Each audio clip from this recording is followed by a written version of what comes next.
Welcome back to Natural One, the school lunches of the D&D creator space. Yeah, it's technically sustenance, but you know you'd rather have takeout than rectangle pizza. Despite the disappointment, we're doing our best to shove pop culture characters into the unforgiving landscape of D&D 5e. And today, we journey beyond the stars to pick up a little alien who causes big problems. Stitch. If you love dashing around causing mischief, designing wacky inventions out of household objects, and found family tropes, this is the build for you. Let's begin. Oh, so cute and fluffy! A little gremlin from space can't just waltz into D&D without some guidance. These stats should keep him in line. For now. We'll start with a 15 in strength. He can toss cars, stop oil tankers, and give the tightest hugs this galaxy has ever seen. Plus, he's 2 times as strong as a normal person. You know, because of the extra arms. Next up, a 14 in intelligence. Stitch is shown to be hypercognitive. He can build intense inventions out of household objects in the blink of an eye, and can find ways to take down spaceships without thinking twice. Moving to a 13 in dexterity, this little bugger is as fast as can be. Plus, the way he's designed, he's flexible and nimble, putting acrobats to shame. A solid 12 in constitution. When you survive spaceship clashes, explosions, and emotional heartbreak without a single scratch, you've earned the right to be near indestructible. A decent enough 10 in charisma. Look, I'm not saying he's not charming, but a 4-armed, shark-mouthed creature from space isn't exactly a puppy dog level of pet. Unless, you know, you're a 6-year-old with no friends. Finally, an 8 in wisdom. He tries his best to do the right thing, but the right thing for Stitch is the wrong thing for a human. Most of the time, he's not even thinking once. Blue punch buggy! No punch back! Now, I know what you might be thinking. Is Stitch a variant human? I mean, most of their other builds are. And to that I say, what? Huh? Excuse me? No, Stitch is not a variant human. He's about as far away from that as you can be. He's a simic hybrid, combining the cuteness of a koala with the destructive tendencies of Godzilla. We'll start off by doing what Jumba intended, making Stitch a battlefield menace. A +2 in constitution and a +1 in strength to bring them to 14 and 16 respectively, which makes Stitch the galactic influence he was meant to be. His glowing green eyes give him dark vision, which helps him go stealth mode in the night, while Nimble Climber lets him scale any climbable surface he chooses. And with grappling appendages, Stitch gets his classic forearm frenzy, allowing him to squeeze his prey while he beats them senseless. A long time ago, in a galaxy far, far away. What? No, that's not right. But this little critter is from a faraway galaxy, making Far Traveler the perfect fit. He uses his finely tuned eyes to gain proficiency in perception. Well, he knows how and when to cheer up Lilo and Nani due to his insight proficiency. He's a quick learner too, spending a few hours with a ukulele knowing that it doesn't belong in an apology video. And we cannot forget his native language, Tantalog. Stitch bad. Sometimes family isn't perfect. That doesn't mean they aren't good. We'll start out this build at level 1. Obviously. Taking a level in Rogue, this sneaky son of an experiment becomes a master of all things nimble. He gains proficiency in acrobatics to help with those surfing tricks David taught him, and stealth, allowing him to move low and slow before pouncing on Gantu when the timing is right. On top of that, his vicious dog barks intimidate even the mightiest of foes, while performance helps out with his hula. We'll throw expertise on acrobatics and stealth, because if there's one thing about Stitch, it's that he's hard to pin down in the fight. He also gains sneak attack, packing a little extra punch when he gets the jump on someone. And those grunts he makes, that's just him speaking a little thieves' can. You thought Stitch was slippery before? Well, at level 2, he's basically unstoppable already. With cunning action, he'll curl up and roll away from you before sprouting those extra limbs and scuttling up a tree. Talk about evasiveness. At level 3, we get to the true purpose of Stitch's existence. Pure, unfiltered destruction and chaos. He's going down the path of the barbarian, getting unfiltered rage to back up sewers, reverse street signs, and steal everyone's left shoe. When he's raging, he can easily pick up and toss around Volkswagens, not sponsored, while dodging the incoming laser attacks. On top of that, He's even tougher to hit due to his developed hide giving him an unarmored defense. His feral mind is taking over at level 4, letting him cause even more destruction. Reckless attack gives Stitch advantage whenever he wants, which, if it involves destroying, damage, or even inconveniencing, he'll be using it. On top of that, he can sense Jumba and Pleakley with danger sense, even through those very convincing human disguises. We're heading down a path you probably didn't expect at level 5. Stitch's path is that of the Totem Warrior, giving him the ability to ritually speak with the fishes of Hawaii. Not only that, but we're going with the Elk Totem, making him exceptionally quick while raging. Maybe 15 feet faster? Not only that, but his extra arms give him proficiency in athletics, letting him lift, push, pull, or whatever he wants, and lets him climb over everything. Level 6, and we'll work on fixing some of those stats.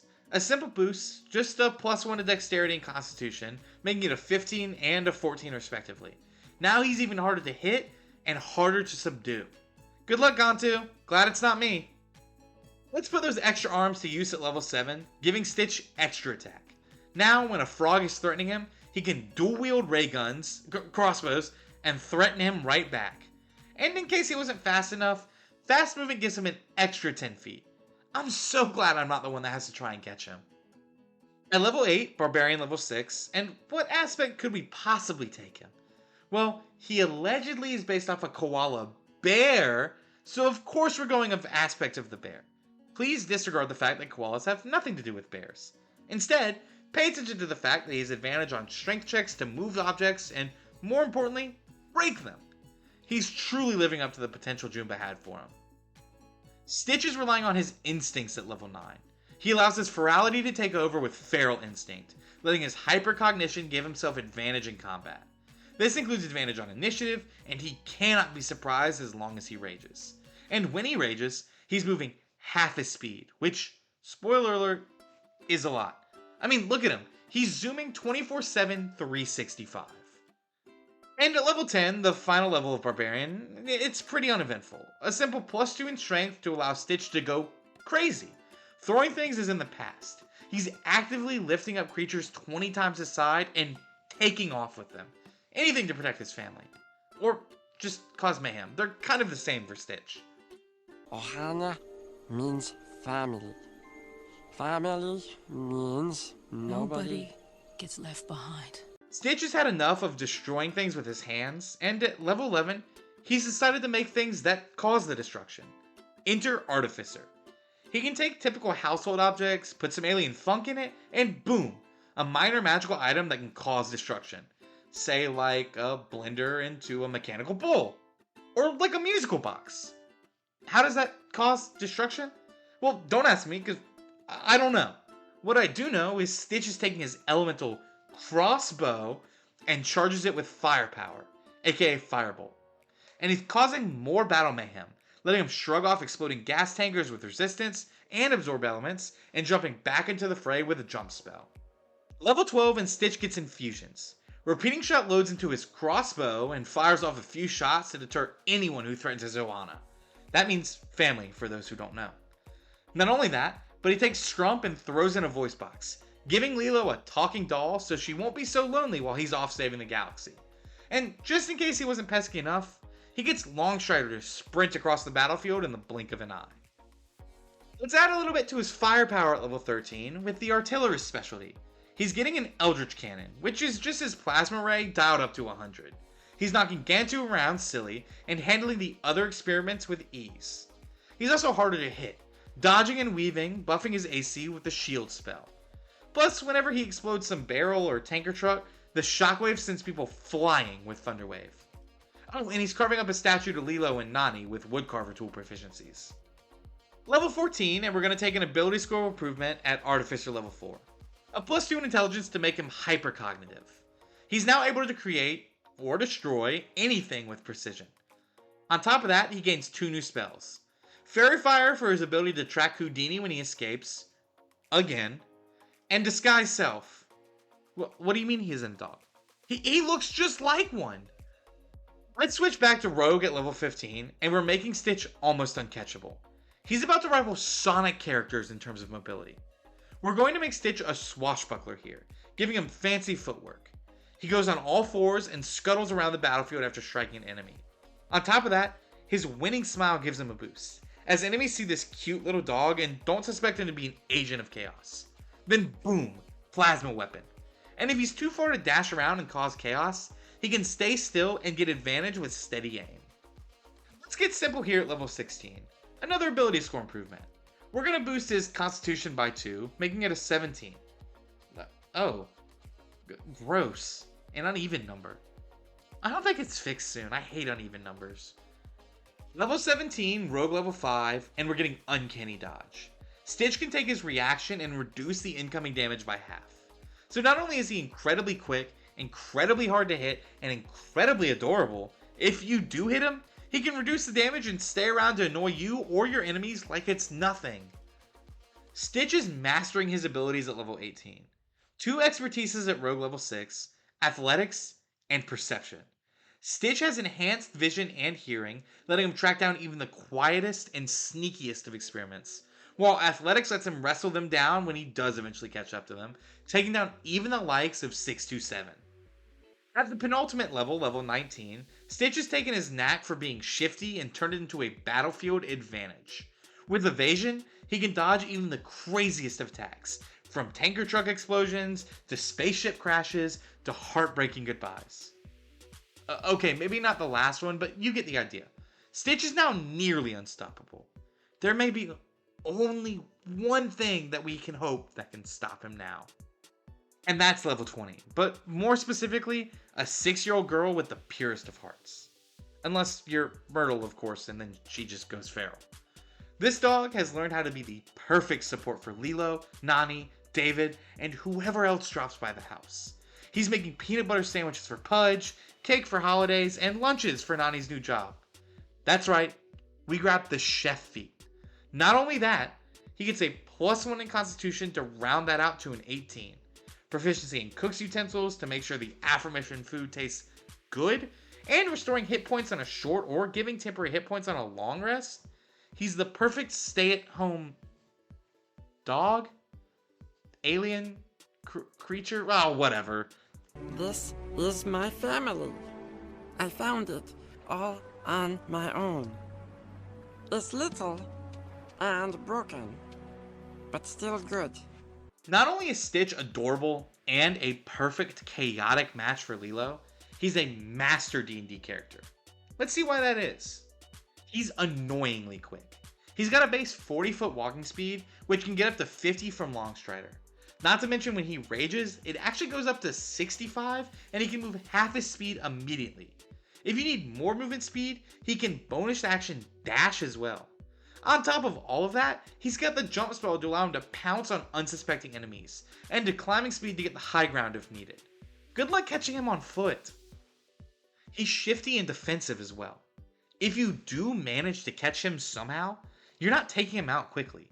He has a base 199 hit points, which basically is doubled when raging, added a base 16 armor class, which can be boosted even further with shield.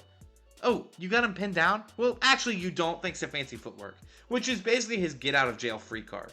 Even if you do hit him, he's got damage mitigation with uncanny dodge, evasion, and absorb elements. So yeah, he's an annoying pest. He's also a skilled, alien? He's pretty good at a lot of different things. A perfect partner in crime for Lilo.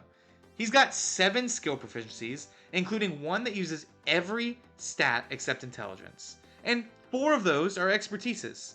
That doesn't even include his tool proficiencies, which he has 4 of, making him a master in any situation. And he does pretty decent damage. He's no gunner, but he is a 600 level experiment, meaning destruction is his middle name. Maybe. I actually don't know if he even has a middle name. Anyway, in a turn, he can shoot his plasma crossbow for 5d6 plus 9 damage, and then close the gap with a claw attack of 1d6 plus 6, and finish with a grapple at advantage. And if you've got a bonus action ready, his Eldritch Cannon can do some damage as well. Stitch isn't the strongest experiment Jumba made. Let's see why he's closer to Reuben than Experiment 627. He's a jack of all trades, master of none. Yeah, he does good damage, and he's got some movement and some skill proficiencies, but he's not excelling in any one area. He doesn't really do fantastic at anything. He's just kind of good at everything. He's more pest than powerhouse. He's also threateningly uncharismatic. Yeah, he's a cute pet, but his knack for destruction and love for chaos doesn't exactly make him charming to anyone over the age of 6. This totally wastes a huge part of Swashbuckler, with no bonus to initiative from Rakish Audacity. Proficiencies don't really help that lack of initiative bonus. He's also medium and deadly. Look, okay, I'm sorry. He's technically medium, but there's only so much I can do with a $0 budget. I've tried writing emails to Wizards of the Coast, but I think they blocked my contact after the whole Orange Dragon debacle.